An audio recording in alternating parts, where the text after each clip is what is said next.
right, Katie Reed's going to lead the next segment. She was the measurement strategist who did the work on PowerHeal, which is the second case study we're going to walk through. I'm going to let her introduce the case study and the brand and herself as well. Katie, let's start with you. Who are you nowadays? What do you do? Yeah, so Katie Reed, great to be introduced to all of you. I come from 20 years experience in consumer marketing, leading teams and strategies across a variety of brands in retail, finance, media, and more. Today I wear a little bit of a different hat. I partner with brands as a fractional CMO and marketing consultant, and also partner with M Squared as a measurement strategist. So yeah, so that's me. Happy to bring up the deck and dive into the content. Really excited to showcase this case study. And feel free to ask questions along the way if you desire. And I know we have an exciting panel to follow with some of our C-suite partners. So let me bring this up.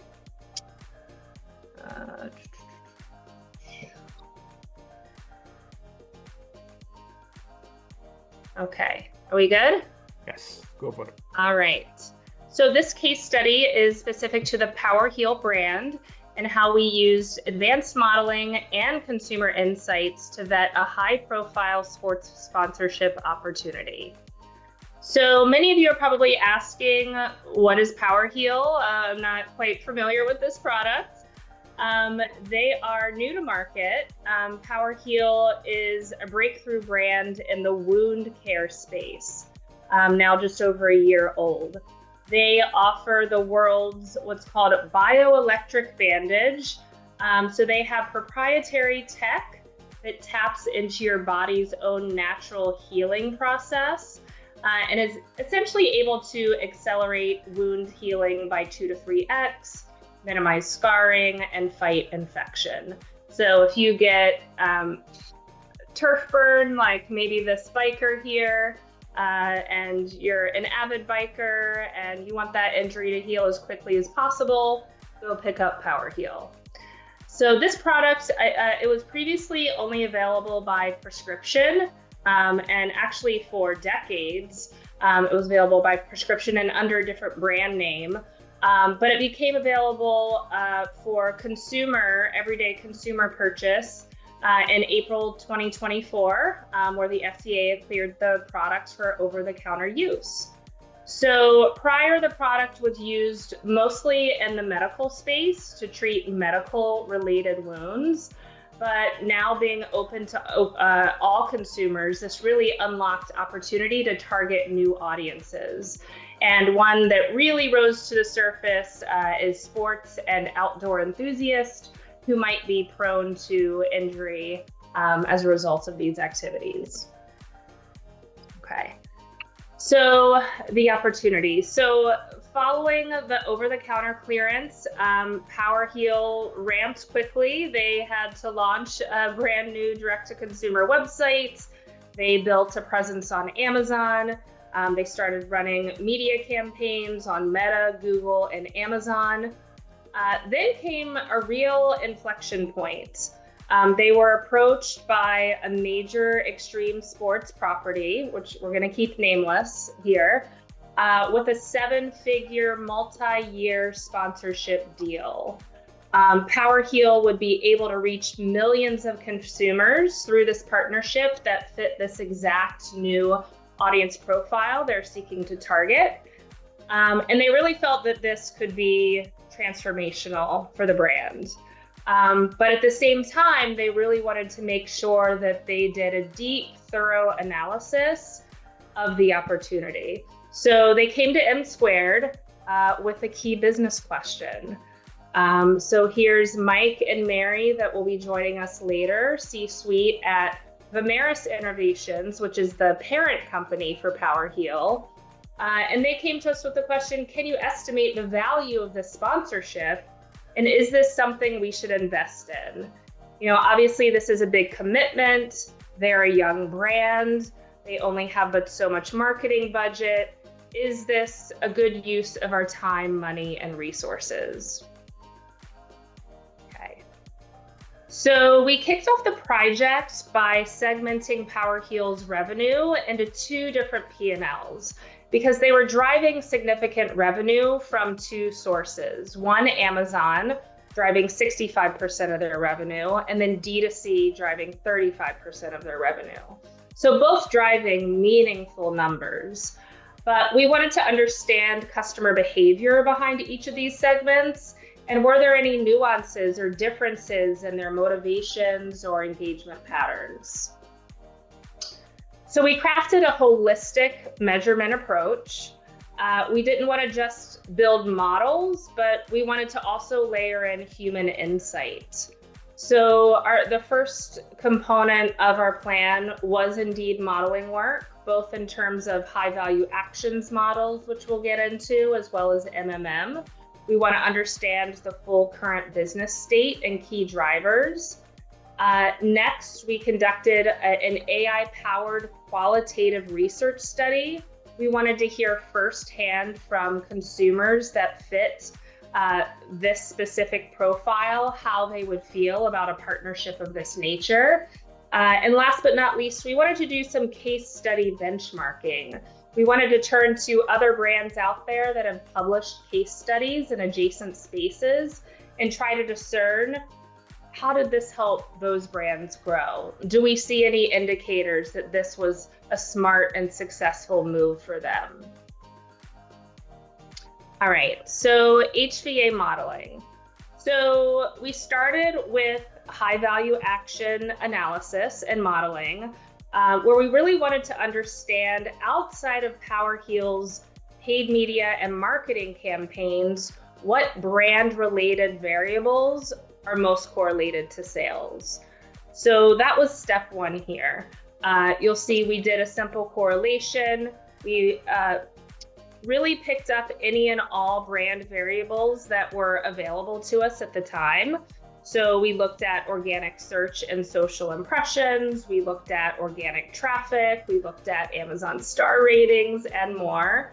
And what we really consistently saw was that Google organic search impressions and Amazon organic search impressions really popped. Those were just the top two variables. So we took those and built what was called an HVA model, where we have all of our media and marketing campaigns as the input variables. And we correlated that against each of these brand equity variables, so to speak. So the results here showed that if you look across paid media, so that's Meta, Google, and Amazon, if you look at total contribution, we see that paid media channels are driving approximately 25% of organic search impressions, right? That's pretty healthy, I'd say, given that these campaigns are much more in that performance marketing budget, but clearly there's a brand value there as well. Then if you look at PR and influencer, not a lot of contribution here, which was a little surprising to me. Because these are more brand oriented. However, when you think about how marketing campaigns of this nature are activated, people tend to just go direct to a website and circumvent organic search completely. And then what was really interesting was base. Base is huge here at 74%, which really indicates that there's something else going on here. That, we probably want to continue to investigate and really understand, because brand is a big driver of their business, what is really fueling this at the end of the day. So some hypotheses that we had collected with Mike and Mary are potentially social commenting. They get amazing positive comments on Facebook. So they'll post, paid posts regularly on the platform, and it's just like positive testimonial after testimonial. And there seems to be real power to that.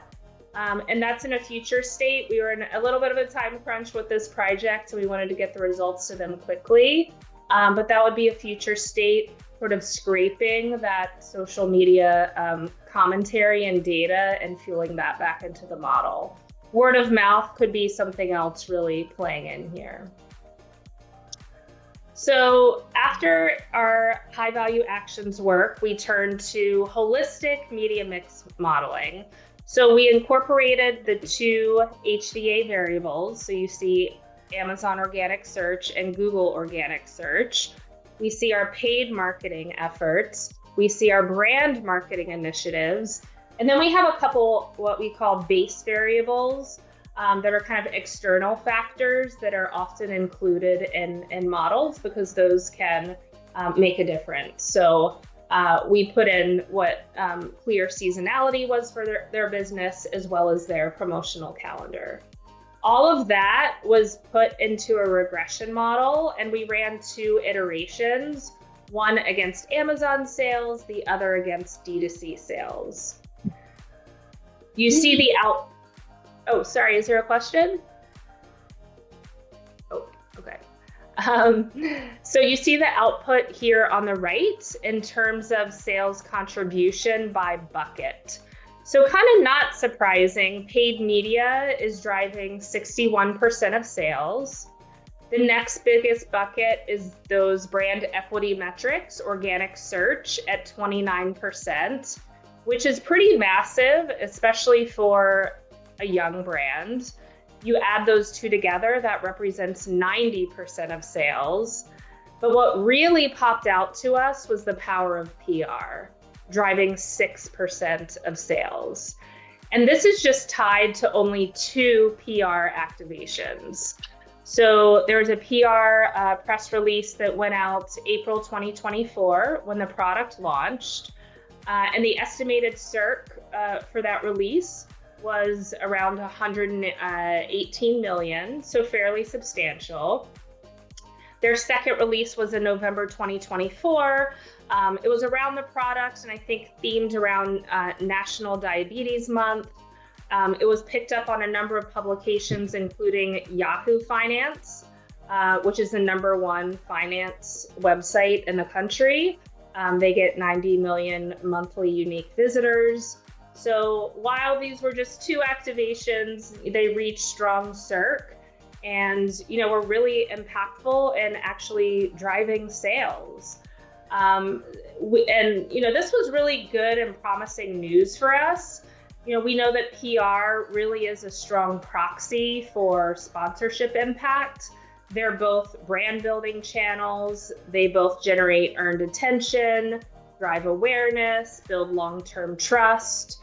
So it was exciting to see this pop in the model and just, was really just like, at least a little bit of a green light signal that, hey, this could really be something for the brand. Okay. So then we took the data from the MMM. We knew the contribution percentage per channel. We calculated what that was at an actual dollar value, and then calculated 2 key metrics based off of that. So we looked at sales per 1,000 impressions and sales per click. So we did that across their 3 paid media channels, and then as you see here, PR in organic search. And this was, wow, what a moment. The highest value by far, not remotely close, is organic search and PR. This really indicated the power of the PowerHeal brand. Even though it's only 1 year old, what has occurred thus far in the brand space is really, really working for them. So the more they can do to continue to drive brand equity and reach large audience sizes should play out very well for them.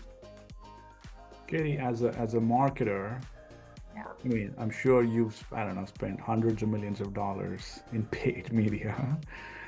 This is more classic marketing, right? This is like more the old school, change people's minds with good creative and good positioning and all that stuff. I mean, these numbers, just both of us, my jaw dropped, and we both had this reaction to it. How often do you think we would see this if we did this across a bunch of brands? Do you think all brands are this strong, or do you have some intuition about should we be I, seeing this result? I have some intuition in that this is a new brand, and I think there's always an advantage as new brands come to market because they're very PRable. It's something new, it's something different. Obviously, this product has proprietary tech embedded in it. It's a great story. So I think that generates excitement because it's like really a revolutionary product. So leaning into brand when you're in that position is clearly the right thing to do. And it's just good to see these signals popping so strong and so early for them. If Alice, if you're listening, I think exciting news for you. Yes, really fascinating. Awesome. All right. So step 2, we didn't just want to stop at the numbers. We really wanted to dig into how real people felt about this potential sponsorship. So we surveyed qualified extreme sports enthusiasts. We had some high-level demographic qualifiers, mostly just age. I think it was 18 to 44. And then they had to answer a question with randomized response that they were generally interested in extreme sports events. But our goals really were threefold. Obviously, we wanted to get at the heart of, their perception of this potential sponsorship, their attitudes, etc. But we thought, why not take the opportunity to learn even more as much as we can without the survey becoming too long. So we wanted to understand, what are the methods and behaviors that this audience uses to treat and manage their injuries? Is it sort of typical or standard as to, what an everyday person might do, or their nuances to their method? And then what is the product market fit to this audience? What do they think about the product's features, benefits, and pricing? Is this a product that they show genuine interest in and would be willing to pay for, and would be willing to pay a premium for because the product is a bit more expensive than a standard bandage? So we used a very cool AI-powered platform called Voice Panel that I would highly recommend. Voice Panel allows you to run adaptive conversational surveys fast and cost effectively. So you obviously have to take the time to craft the questions that you want asked, but the tech has the ability to spin off in real time based on someone's answer to a question. If they say something that is worth probing deeper on to get an even deeper insight, and the AI feels it's, worth asking that additional question or two, it does it. So very cool. And it's fully voice activated. So the questions are spoken out through a computer, and then the participants speak their responses back. They're not typing. It's purely a conversation with a robot. But, it gives more time and freedom for consumers to fully express their thoughts and opinions. The platform is also fully integrated with over 3 million users. So they're able to very rapidly recruit people that fit who you're looking for, and find qualified participants. You get instant results. So once the survey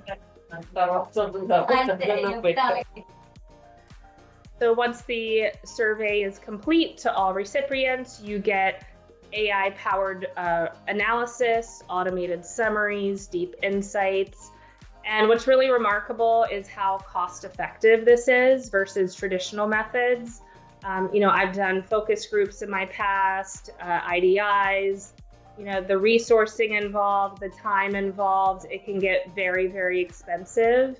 This is all really automated through the platform, and you can get high quality insights literally within a couple days. So these are just a couple of the questions that we asked. The survey included over 10. And again, we get detailed, transcripts of everyone's responses to every question. We're able to really capture sort of the true sentiment and emotion behind what each person is sharing. A couple questions here. Do you think extreme sports events are a good place for a brand like PowerHeal to advertise? All the responses are yes. 46% of people saying, yes, this target audience, they're prone to injuries, so they would have a need for this product. 2, yes, the product is very well aligned with extreme sports culture. 3, yes, this would increase your brand visibility and build trust. Next, how would seeing PowerHeal advertised at extreme sports events make you feel about the brand? The vast majority, it would increase my interest and trustworthiness. I'd have a sense of safety and security about this product because of your association with this property. I would feel a positive perception of effectiveness, that this product actually does what it says it does, etc. And then, if you saw PowerHeal advertised at extreme sports events, how would it impact your likelihood of purchasing their products for a future wound or injury? Overwhelmingly, yes, as you see from the top 2 bars here. We did have some follow-up questions where, would you be willing to pay more? And the answer to that was yes. We didn't list specific price points, but we know that there's strong interest and appeal of this product to this specific audience.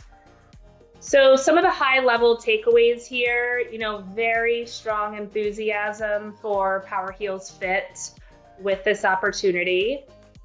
We did some questioning also around value prop messaging and what really resonates the most with this audience to inform just go-to-market messaging at large. They really value messaging around faster healing and reduced scarring. Again, they're willing to pay up to a 50% premium over traditional bandages. And one call out, there were some concerns about the use of saying the phrase bioelectric technology, which we totally get. No one really knows what that means. So whether it's, on the product packaging and brand communications, there's definitely a need for clear education and articulation of what that means and the true benefit behind it. But all in all, we got tremendous results from this survey. It was just a great value add that we were able to do for PowerHeal, and just came away feeling even stronger about the opportunity, feeling confident that it would build brand equity, consumer trust, and drive sales both short and long term. All right, so the third part, we really wanted to do our due diligence here, was case study benchmarking. And we wanted to find other brands in adjacent spaces, really in this medical device or healthcare space, to understand, what are some gambles that other brands have done in terms of sponsorship that are similarly in a multi-million-dollar level, and how do we think those played out for them? So we looked at 2 brands. KT Tape, most all of you are probably well familiar with. So KT Tape, they started sponsoring the Olympics, as you see here, in 2016, but it was really back in 2008, the 2008 Olympics, when this beach volleyball star, Carrie Walsh Jennings, she used the KT Tape product when competing, and it just garnered a ton of attention, right? They have these bright colors, there's USA on it, people were like, what is this? And as a result of, all of that great PR and attention, KT Tape very quickly signed her as a brand ambassador. And then they officially sponsored the Olympics starting in 2016. And I believe they're still a sponsor today. What's interesting to note is their company revenues absolutely soared. And I think a lot of that, most all of that, can be tied to these sponsorships and partnerships. So if you go back to, I believe the company was just founded around 2008, maybe shortly prior. Their revenues in 2009 were just $682,000. In 2012, their revenues hit 9.1 million. So huge success story. Then there's this other brand called LibraSense. It's a continuous glucose monitoring biosensor developed by Abbott. So they were looking to attract a new target market. So not just diabetics, but elite athletes who really needed help optimizing their nutrition and their performance. So they signed this incredible marathoner. I think he has the world record, Eliud Kipchoge, if I'm pronouncing it correctly. They signed him in 2001. And I believe that same year, they also started sponsoring Ironman events. And that was through a company called Super Sapiens. They fuel the app technology where you get your biotech readouts through.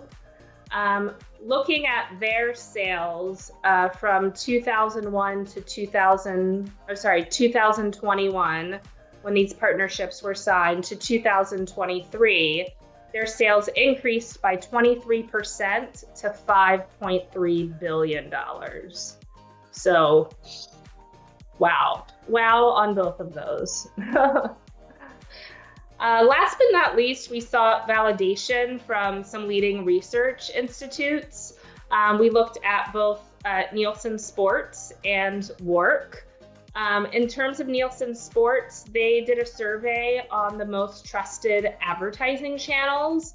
And you see here ranked third at 81% is brand sponsorships in sporting events. Great to see. WARC published a study looking at purchase intent tied to sponsorships. And these are the top categories that rank highest in purchase intent. We would put PowerHeal in this personal care space. So ranked third, this is approximately 42%. So personal healthcare brands that are part of sports sponsorship see a 42% increase in purchase intent. That was pretty powerful as well. All right, so bringing it all together here. So we took a bit of a detailed methodology to, ensure that we were making the right recommendation for PowerHeal. And there were a few additional steps, I would say, that we needed to take. We wanted to first really drill into the sponsorship proposal components to look at each and every impression that was part of that proposal and mark those that were truly high quality and worthwhile for the brand versus those that really weren't. So for example, placements that would just be slapping a logo somewhere, we're probably not going to do much of anything for PowerHeal. They're a young brand, so they have low brand awareness. And that's just not going to inform consumers about what they do or help drive them, for example, to their website to learn more. So, I went sort of line by line to assess, okay, these are the impression counts that are provided as part of the proposal, but which of these are really high quality? Because low quality impressions, essentially, there's no value there. We're just going to remove them from the equation. Then based on that new high quality impression total, I was able to calculate a CPM because we knew what the fee would be for each year of the partnership and compare that to the CPM of their current paid media mix. The next step involved digging into the marketing mix model to make assumptions on incremental sales demand from the sponsorship. So there was an exercise there where we had to determine and estimate what percentage of consumers who are part or exposed to this sponsorship do we believe will go visit the PowerHeal website or go to their Amazon page. And what do we believe the conversion rate there will be, right? Essentially, we want to get to a ROAS here. So we took all of the model outputs by channel. We knew PR was very synonymous with a sponsorship of this nature and really used that as benchmarks to inform these decisions. And from that, we were able to estimate ROAS. And based on that, all the qualitative research findings that we just discussed and the case study benchmarks, we were able to make a recommendation. So going back to our approach from a modeling perspective, the numbers really checked out. We saw an estimated CPM of $6.72, which is great.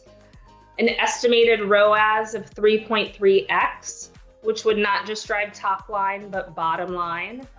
Both of these figures are more performant than the existing marketing mix.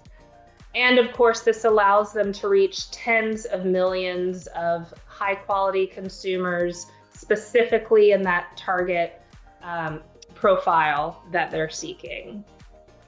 2, from the survey, we know that consumers found this to be completely natural fit, many saying it would boost their trust in the brand and increase their likelihood of purchase.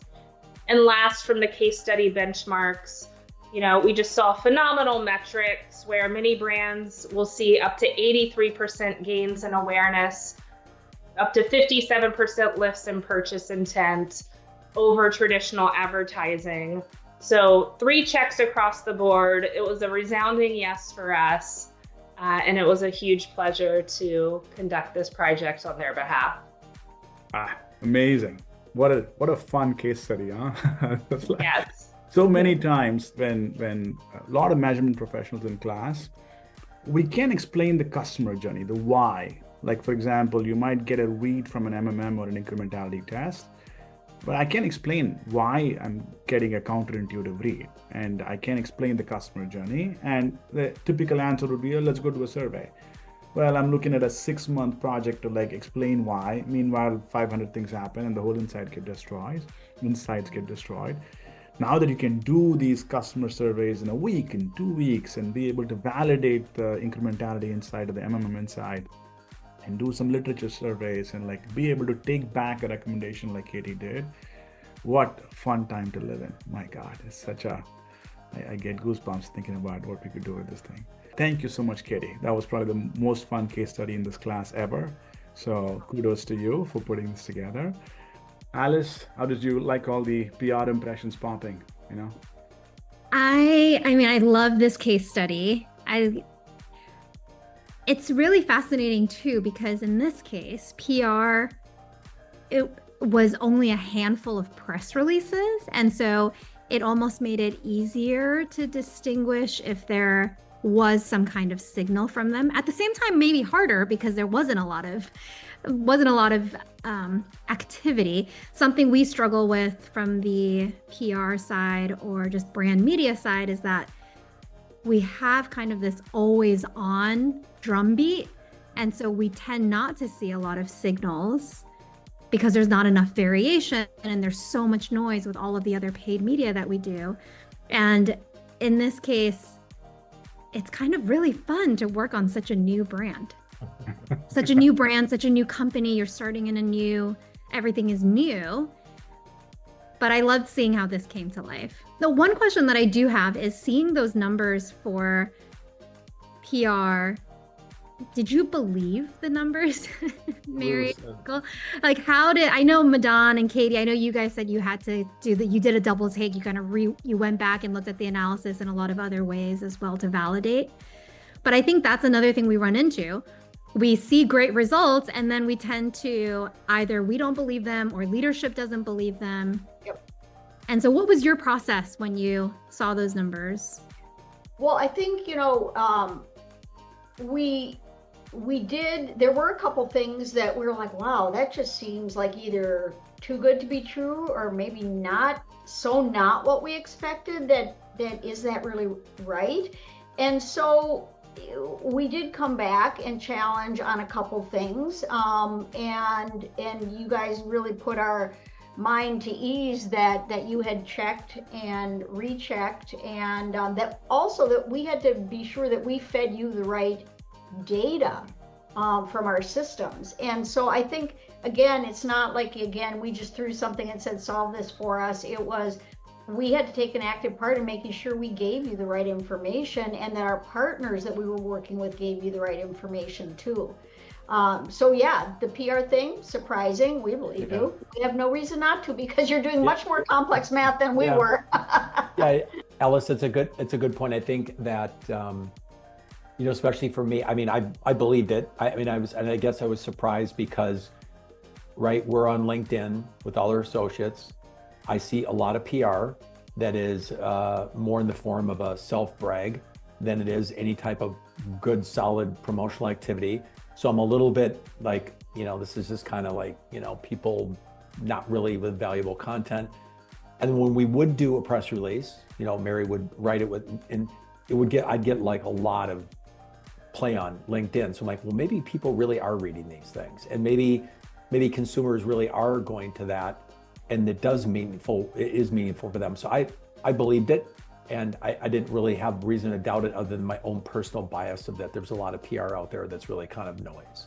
And yeah, I mean, the first release was right when the product launched. So that's right. I don't even know if you had media in market yet. Oh, No. So you could get a very clear signal. Those like the only thing that dropped, and all of a sudden a huge influx of sales. Right, and we didn't really know for our targeted media list. I mean, separate from, kind of just going out on the wire, we didn't really we hadn't built a targeted media list because we weren't even actually sure who should be on that targeted media list. So now, since that time originally, now this one that just went out this week, we have a really well-honed targeted media list. So I'm going to be real interested to see what that does for us too. And some of the press releases too, we take advantage of. It's Skin Cancer Awareness Month, right? So we're getting the wins in our sales from the Dermatology Association and all types of things. I mean, I was at the dermatologist yesterday, and they had a big sign up in there that it was Skin Cancer Awareness Month, and they had a little video monitor in there that you could learn more. And so if you were a patient in there, obviously you're going to pay attention to anything that might be wound care related if you're going to have to go under procedure. So I think, that increases the pickup of some of our things, because it is so, like Mary said, it's a consumer product, but it's a consumer product that has to be based on an event. I have a wound. So it's different than a lot of other consumer brands. So we have to kind of think about that as we do our press releases, and Mary's done a great job of it. So long answer, Alice. Yes, I did believe it about the pickup. Great. Thank you so much. Alice, if I may add what it is that this challenge, like when you ask, I would ask the same question if I was you. Like, that's like a ridiculous number off a chart. I mean, what else can you bring to the table that would like show me that the signals are all pointing in the same direction, right? Which is where the consumer insight, the qual survey, and the studies and reference, the literature review, and all that. You're like, okay, I mean, am I just being loony about this? Is the numbers pointing to some signal? Okay, even if the signals are off by 5% here and there, but is it broadly pointing to the same decision you would make, right? That's kind of the whole theme of the class, of course, but that's what we're trying to do. Okay. Alice, by the way, is a brand marketer with MyFitnessPal. She's trying to solve the same problems you guys are. Oh, yeah. Different execution. So. Yes, this was a really fun case study to have walked through. Thank you. Any other questions from the class?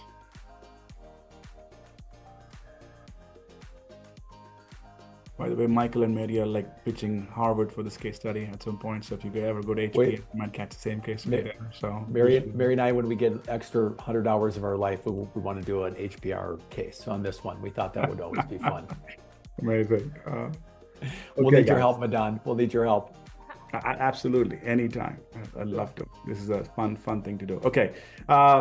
If there's no more questions, I'll give the speakers a break. Going once. Good. Sorry, I actually had a quick question. Going back to your question to Katie, Madan, about PR and different brands, what do you guys think, or in your experience, how has PR fared for bigger brands, like, for example, Hyundai, that's very established and very well known? broad question, like I said. Let me Broad see. question. Yeah. How would you answer the question? How is PR fared for I mean, it depends on what's being announced. I mean, if it was, Colin Kaepernick and the Nike collaboration that's like going viral and you're getting billions of eyeballs and whatnot. So I guess it depends on the appetite and interest as to what's part of that release. I think it's harder for bigger brands to tease PR out because their budgets are so massive. PowerHeal was a little different. It's a very young brand. Budgets are growing, but they're relatively small now on the lower side. So a signal from PR, you're going to see it pop more than when you have more budget, more of a diversified mix in market. If I could add just one thing, to maybe a case study or Sari to look at maybe for your brand is, if you look at Abbott Labs, huge medical device company, consumer brand company, and their Libre device that we benchmarked was for continuous glucose monitor for diabetics. Now we all know there's billions of diabetics on this planet.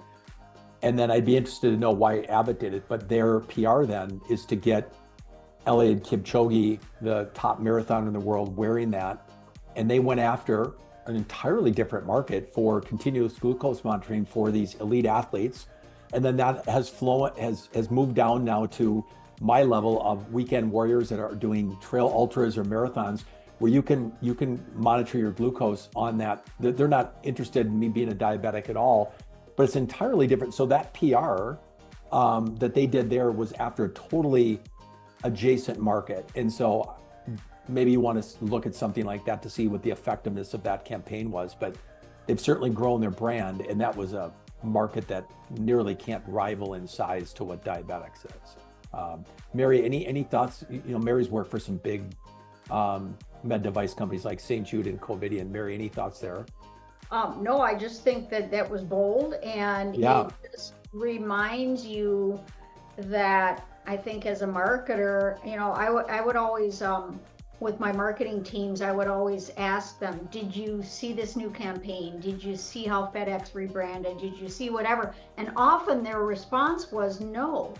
And which I'm like, guys, if you're going to be a marketer, you have to know what's going on in the environment around you. You have to have your eye on everything, and you have to analyze it. What colors made me take notice of this? What tagline sounded stupid to me or sounded really cool to me? And so it's, I guess, take the blinders off is to me what's most important there. And then when the blinders are off, like Abbott saying, wow, there's maybe we need to look beyond our own little environment, because there might be more to this than we're even aware of. And several years ago, they decided they're the major title sponsor for the 6 world major marathons. So it's known as the Abbott World Major Marathon. So they use that for, Pedialyte promotion, the Libre sensor. I mean, it's really quite interesting, because I think if you just advertise this continuous glucose monitor for diabetics, there's several products out there that do the same thing. There are. And so it's really about, again, how will you differentiate yourself in a way that's actually meaningful and not just marketing noise, Inspire folks to Great. Yeah. Sarah, you're with Canvas, right? You're in the Hyundai account? Okay. Yes.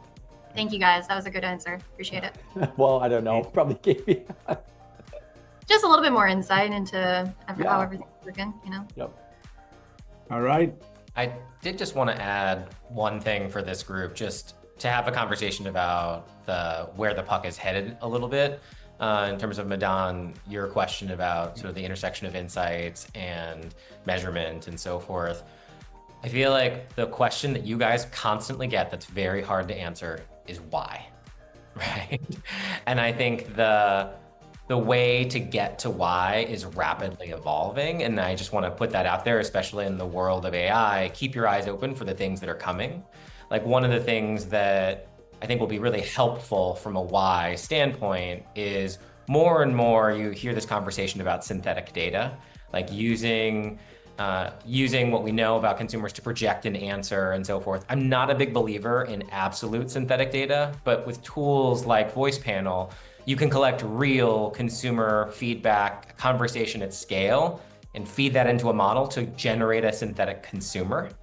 And you can be updating that synthetic consumer at all times. And so then instead of having to go out and ask new people to answer a question, you may just be able to come back to your regularly updated synthetic customer and ask them why, and get basically a hypothesis engine going for your measurement work.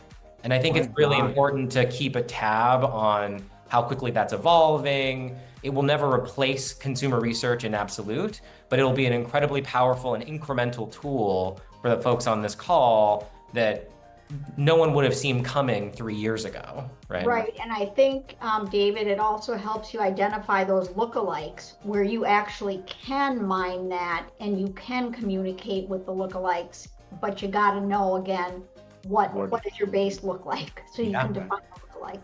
Yeah. AI helps you do that, of course. Yeah. Yep. Satya is a resident AI expert. If you're on the call somewhere, I think you should take note here. Synthetic consumer. Yeah. That's we're gonna take that in our pocket and figure out what that means. Built on real data, right? Built on real sentiment and conversation, I think is where the power will be, right? Right, David. Okay. Like having ChatGPT pretend to be your customer. I don't think that. I love that. I love that. I struggle with that. I struggle with the synthetic. I'm like, who am I talking to? How does this thing know what the real, it's just making shit up. But that's why I felt like this idea of 2 weeks is amazing, right? Still being able to run a survey and get an actual call study out in 2 weeks is amazing. You're saying even further, let's just make a synthetic version of my target customer, talk to that person. It's mind-boggling how fast we're moving. Amazing. So this is incredibly energizing, okay? And I'm just going to wrap the class with this, the executive class. So thank you, speakers.